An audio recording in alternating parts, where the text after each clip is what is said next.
இன்றைக்கி நம்ம கோழி கடையில் போய் கோழி காலோட ஃபிங்கர்லாம் வாங்கிட்டு வந்து அதை வாட்டி அதில் உள்ள ஸ்கின்னை பூரா எடுத்துட்டு அதுக்கப்புறம் மஞ்சத்தூள் போட்டு நல்லா கழுவியாச்சு. கருவேப்பிலை, சீரகம், மிளகு, ஒரு கட்டை வத்தை, மல்லி விதை, தக்காளி, சின்ன வெங்காயம், வெள்ளைப்பூடு எல்லாத்தையும் ஒரு சட்டியில் போட்டு கொஞ்சமாக எண்ணெய் ஊற்றி 2 நிமிஷம் 3 நிமிஷம் நல்லா வதக்கலாம்.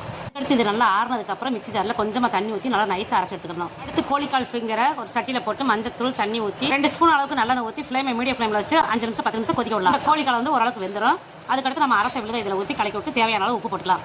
மறுபடியும் மூடி வச்சு மூடி ஒரு 5 நிமிஷம் கொதிக்க விடலாம். சூப் ரெடி ஆனதுக்கப்புறம் கருவேப்பிலை, மல்லி போட்டு ஸ்டவ் ஆஃப் பண்ணிக்கலாம். நிறைய சத்து உள்ள கோழிக்கால் ஃபிங்கர் சூப் ரெடி. நல்ல ஒரு ஹெல்த்தியான இந்த சூப்பை சின்னவங்கல இருந்து பெரியவங்க வரைக்கும் எல்லாருமே செஞ்சு சாப்பிடலாம். உடம்புக்கு ரொம்ப நல்லது. யாருக்கெல்லாம் கை, கால், மூட்டு வலி இருக்கு, அதுக்கடுத்து நெஞ்சு சளி பிடிச்சிருக்கு, இடுப்பு குறுக்கு வலி இருக்குது அப்படின்றவங்கலாம் இந்த சூப்பை செஞ்சு தொடர்ந்து குடிச்சிட்டு வாங்க. நம்ம உடம்புல இருக்க பிரச்சனையில சரியாயிரும்.